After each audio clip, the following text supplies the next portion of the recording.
Yo, what's going on, subs? Since my internet's down, I thought I might as well go ahead and just go do the sub tips now. So, you guys were wondering about red zone offense. That's the first thing I saw you guys a lot of you guys were asking about, and I think a lot of you guys already have my tight flex stuff when it comes to running the two double curls in the red zone. Well, when people man them up, I'm gonna give you guys a couple of other setups that I like to do in the red zone. I mean, the number one thing I like to do is, if people man up Y and A and you're in the red zone, I like to switch it up and go the same as you can do the same exact thing the other way. You know what I mean? Just because how identical it is because you have two receivers on both sides, you can easily do the same thing. If you don't want to do that, another thing that I like to do when I'm super close to the end zone is I like to run a double slant. If they both man them up, you can put RB on whatever you want. Usually I like to put them in the back of the end zone so just bounce off something. But you can highball one of these slants even if they're running zone, even if they're running man. I like to run that as well. Another thing I like to run the red zone is probably single back ace if I'm ever like really need a touchdown. There's a couple of things you can run here. You can of course run skinny posts if you're like within the 10, but usually I'll just come out and run the stretch and the dive. Look for the quick slants. I mean, you know what I mean, like high ball quick slants. We usually come out and stretch and dive. And that's I mean like there's so much to do with a red zone offense. From like let me break it down for you guys from the 22. Cause like when I'm getting into the 20-yard line, I have a couple of different things I'm looking for. Some short route combos. When you get inside to like that red zone, like that 10, 15 mark subs, I'm not gonna lie, it's kind of grimy. I know how you guys feel. If you don't get that big play touchdown, you're kind of stuck within like that 10, that 15-yard mark. It's really really irritating too. So a couple of things that I like to do, like for example, I'll run something like this, third down, fourth down, or just in general, if in the red zone, people like to run hard flats because they can feel that the cloud flats, you don't need cloud flats. Within the 10-yard mark, you're not looking up to give a corner route up, you're looking maybe to give a flat up. What I like to do is I like to run this flat slant concept out of PA post site, so you're going to go ahead and flat X and you're going to slant A. You can put B on whatever you want, you can put them on like a hitch for a user or whatever. And I like to keep wide just in case maybe you'll find him wide open, but negative he's running man or if he has a blown coverage. But for the most part, you're looking to work this left side. If it's a hard flat, you're looking to go ahead and hit A. And like I said, third and fourth down situations where people are blitzing, you go ahead and just block the blitz right here. ID the mic or whatever. You have a couple of different things open. You see A gets open. If he's gonna catch the ball. If he doesn't, so I like to do that. I like to do double drags out of double spot like this as well. You know what I mean? I like to switch up with like what I like to run in the red zone. I want to go ahead and run some short route combos instead of running like deep route combos. I want to really have a streak on the field. Sometimes I will. If I have a streak on the field, it's really versus a cover two. Because if someone is running a cover two, you can split that seam with that streak. But I would definitely recommend to run a lot of not a lot of read option. I wouldn't say that, but like I do like to mix in the read options once in a while just because that is pretty good blocking. But I feel you guys within the red zone. I've been trying to lab up some stuff myself. You can in fact double. You can if you guys have good or tall receivers at Y and A with good spec catch, that you can go ahead and double. Um, high ball to these corner routes as well. They're gonna bounce off the sideline as you can see. You just have to catch them at the right time. And I'd say you definitely have to lab that up as well. I did that earlier today, and it's kind of hard to get down, but once you can get it down to the perfect timing, if they're open, I would say go ahead and throw them. If not, I'd run. So I'd say a lot. I mean, a lot of my red zone offense, especially when it comes down to within like the 10-yard line, is going ahead and like just highballing something, looking for a couple of routes to highball, or maybe like a drag or two. I keep this table route on RB at all times, just in case. You can also another thing that's kind of cool with this is you can smart route these corner routes as well. So maybe you can get a nice little route combo out of that, maybe to the corners or something like that. Actually, let me lab something up for you guys right now. Might as well mid. 'Cause I just saw something with them kind of sitting down that I kind of like. They're gonna turn around and sit down. I kind of like that when they're sitting back in that corner. They have two people on them. Maybe I'm tripping, but maybe the flats are wide open because of that. Yeah, I'm not whatsoever. I like that. So yeah, you can run that even that was a cloud flat too, I mean, so to draw up clouds to get, the flats wide open, you can run this, let them sit, just to be able to throw B. It's kind of like a tight throw, but it actually could work. I would actually throw that. why not? It looks like it's open if you throw the right timing. But I don't know, when it comes to the red zone, like I said, I have a lot of short routes. I don't like to, run like those normal type of deep routes that I usually run. Uh, I think of what else I can do for you guys when it comes to red zone stuff. You can run this inside high low play too. It does have an end ball in the back of the end zone to A. I was doing this a little bit. You have like this right here, and then you can have this dude like bounce. So I actually kind of like that. As you guys can see, he bounces right as the end zone meets. So I kind of like that as well. You can make a little route combo out of that. Maybe something with like a double drags. And I don't know what I would do with X right here. Maybe you can put him on like an in or something as well. Kind of have like that levels. But at the end of the day, you're throwing it to A at the top. I mean, you just have to get good timing on that. So I know right now it looks trash, but I mean, I would try some of this stuff out when it comes to red zone offense. Because I mean, right now it's kind of shaky. I really only throw the double curls. If you guys know what the setup for the double curls is, it's just I route to two outside guys. Curl the two inside guys away from the turn to the back of the end zone. As you can see, they're both wide open. All you're going to do is LB and throw one of them every single time. It's going to get open against man, even against zone. The only time it's really not going to get open if it's double teamed. But you see, like, both of them are wide open. They're going to send the back of the end zone, high ball, and bam. So besides that, and maybe the double slant concept, I really don't run a lot of this stuff. I'm kind of just live labbing for you guys. I've ran some of this stuff before. My favorite, I really do run like in short yardage, especially within the 20-yard line, is this PA post shot flat and slant concept. Just because the user just has so much to think about. He sees the Y right on the field, so he's gonna be thinking about why he's gonna give up A just like that, and it gets open versus clouds, it gets open versus hard flat. So that's why I like it so much, is because it's really, really hard to stop. And if I run on a third or fourth down when no one really sees it, then the user's really not gonna pay attention. Within the 20-yard line, I'll also say this setup as well, the two motion fade setup, and the reason being is because if someone's running hard flats again, you could give it this right side right here. So this setup, you could also try to seam throw this as well. I don't know though, because since that's a cover 3, that'd be kind of a tight fit. We'd have to do something like this. This is my usual setup for a cover 2 anyway. And you have to highball A right here, and get the right animation. Maybe instead of rack, maybe you could rack that instead of act that. But yeah, so for red zone stuff, that's really all I have. I really do apologize if that's, not what you guys were looking for. I really don't have like a planned out red zone, because for the most part, there we go. Because for the most part, I just, when I get in the red zone, I run the ball, then I highball. You know what I mean? And then worst case scenario, if I'm in like a 4th and 1 or a 4th and inches, I'm gonna go ahead and have like a QB sneak with toss of my audibles, and I go ahead and do that as well. So it's not like a lot of, I would say don't complicate yourself in the red zone whatsoever. There's no point of complicating yourself in the red zone. Keep it simple. Eyeball something to your best receiver. You know what I mean? Everyone's doing it. There's not really too much else you could do. I mean, subs, I don't even run bunch, but if any of you guys do have bunch in your playbook, the verticals concept out of bunch, I'll go ahead and break that down for you guys too. Might as well. I don't even run bunch. I might as well though, because this is a really, really popular play. So there's a bunch of verticals, and all you're gonna do is gonna put a running back on a streak, not on that side, but you're gonna wait for him. And what people are doing is basically they have their best receiver at B. You motion them out. You can motion like them. Don't have to motion like them. It doesn't matter. You're high balling B here, or you're high balling A. Or you're throwing the Y here. There's so many different things that you can do. And I don't run bunch, so I don't know the exact reads out of it, but you guys said some red zone offense, so I definitely say you guys could run that. All you have to do is highball. It's just a certain read. People usually look for A to highball A or highball B or whatever. But like if you have a good receiver right there, usually it works. So that's really what I know for when it comes to that. So defensively, I'm gonna go ahead and switch books.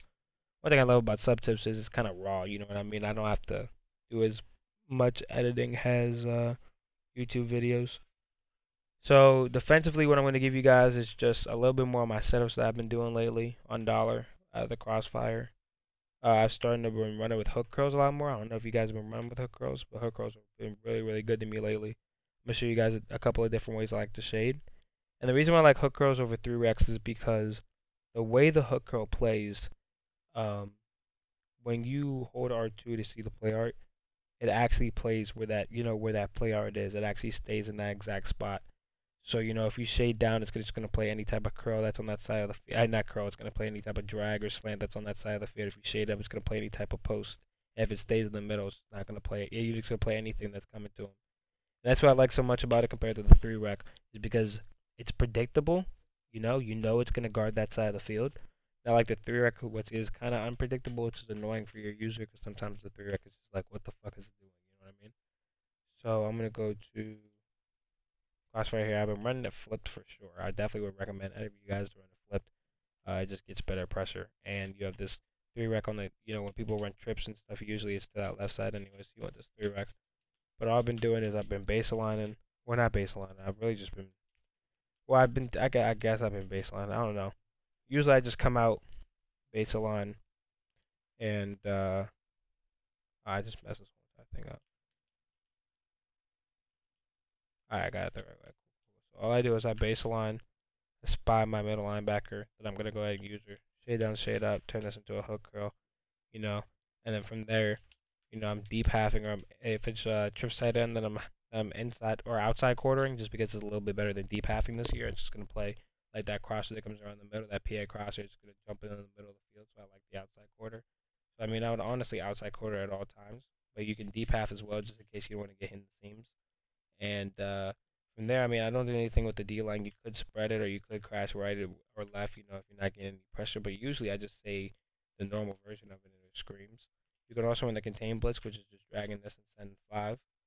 And I like this sometimes. And what I would do is, like, for example, I'll shade down right here and turn this into a purple. And I'll know that this left side of the field, this middle, if there's any drag or anything coming across the middle part of the field, this is gonna jump that. All I gotta do is jump this outside. You know what I mean? Or I'll um I'll bring this guy in if I'm playing somebody it's a big down in the game, and I'll pretend like I'm in the contain glitch. And I definitely recommend you guys do that if you guys are playing someone good and you're making adjustments and you have the time to. Definitely bluffing the contain blitz definitely means a lot too. You know what I mean? And message with people if you can shade outside just in case they go ahead and hit you with an out route or something once they realize you're not contain blitzing. But even doing that, and stuff like that I feel like is really really important. I wanted to break down for you guys. It's just certain adjustments versus certain things. Like when I run against trip side, and for example, any tried trips to the left, I baseline and I press, and I what I do is I hard flat my right side guy, the guy that's gonna be on the side of the tight end. I'll show you guys. And the reason being is because when you baseline and pressing, you have that right side corner pressed. He's gonna jump every corner out, and he's gonna jump every um every corner out, and he's going to jump every crosser. So what you do is you're going to press, shade down, shade up. You're going to move this guy out. You don't want him in a 3 rec. And you're supposed to flip and flip it. You want to put him in a hook curl. I usually shade down and then go ahead and put a purple on that left side of the field just in case. But basically, this is what I do versus trip side, and it's an absolute bag. And the reason being because that right side corner is going to go ahead and play like that. And if you have a fast corner with 90 zone, he's going to go ahead and play a little bit differently and wait for that route to come across his face. And then and if you click on and basically press Y, it's going to be a pick. And when people run stuff like level sail too, they can't hit that running back because of that hard flat. When they try to hit that corner route, that deep blue is going to jump it. So, and then on the other side, you still have this hook curl that's going to play well too. So again, I wouldn't even recommend a baseline versus this. I just get straight into adjusting out of it. And the other thing I wouldn't recommend is have this dude in a deep half, especially versus trips, because he's not going to jump as much. You want to have him at least in his normal zone. But as you can see, you want to have him pressed anyway. You want to have him like this. I thought this was supposed to be where Slay is. Maybe even bluff blitz here that you're going to go ahead and run the contain blitz, but you want to have a hard flat on this right side so you can watch the level sail. And since you have this hook curl, it's going to jump everything on the level sail or anything else. So really all you're going to have to lurk is the tight end streak. And that's why I like this defense so much for strip side and stuff like that. I feel like it's an absolute bag. You're going to get some pressure sent him for, as you can see. And he'll be good to go. Versus bunch, I like to run a lot of DB fire. I'm going to give you guys a couple of different setups I like to run versus DB fire. So when people run bunch, I'm not really tripping this year, especially because of how much pressure you get with the DB fire.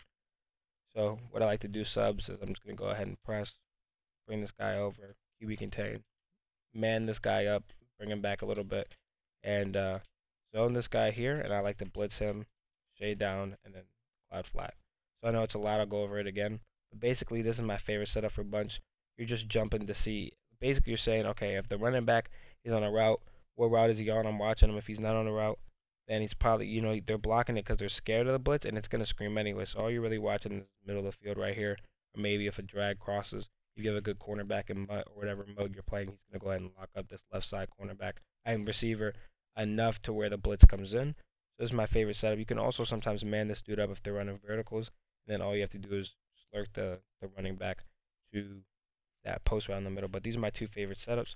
So again, all you have to do is you have to press, drag this guy over, QB contain, man up this guy, inside third, this safety right here, and blitz this middle linebacker, or you can go ahead and man him up.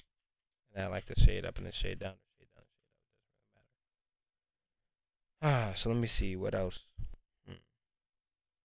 For tight flex defense, I like to run the same exact thing. I can't show you guys because tight flex isn't in the playbook that I picked. I know you guys, some of you guys were asking for some basic just run defense. So, would someone runs like a wing or something like that?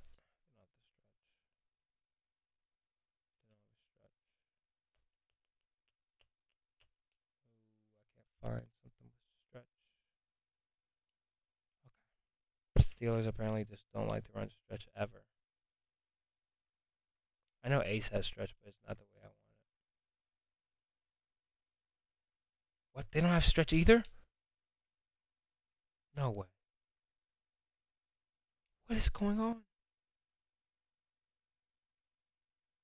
The Steelers don't.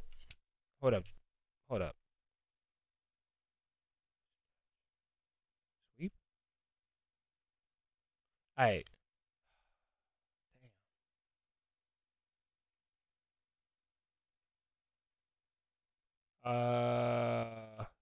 I feel like I already gave you toss defense if you guys haven't checked my YouTube out, but just in case.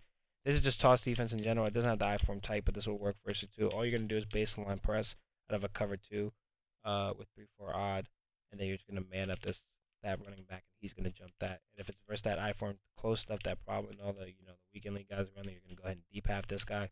I like to blitz my linebackers and still man this guy up. So that's something I like to do because this receiver will be inside, and he can't beat you on a streak like that. Then the Steelers don't have a stretch.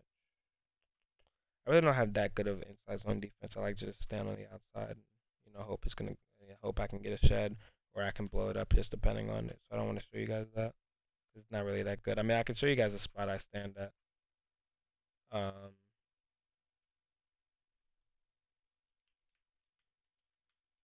Like when I'm playing someone that's gonna abuse the inside zone, I like to go like this, shift your D line, maybe crash it down, and then I like to stand like right here.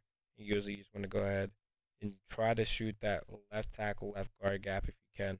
If the receiver picks you up, hopefully you can get a shed in time. That's usually what I do versus the inside zone. I feel like it's so inconsistent to blow out the gap this year, man. I see a lot of people that do it, but then when you play someone that knows how to stop that, like ID the Mike or whatever, and just knows how to run different versions of the inside zone, I don't want you guys to rely on just shooting the gap. You know what I mean? I can't really think of anything else you guys wanted, man. I know this is the best video, but if you guys want anything else, I'll go ahead and just, make another video on the fly. I really couldn't think of what else you guys wanted. You guys really didn't tell me too much. Drop in the comment section of this video what you guys want. I'll go ahead and drop these way quicker than beforehand, just because I know you guys waited.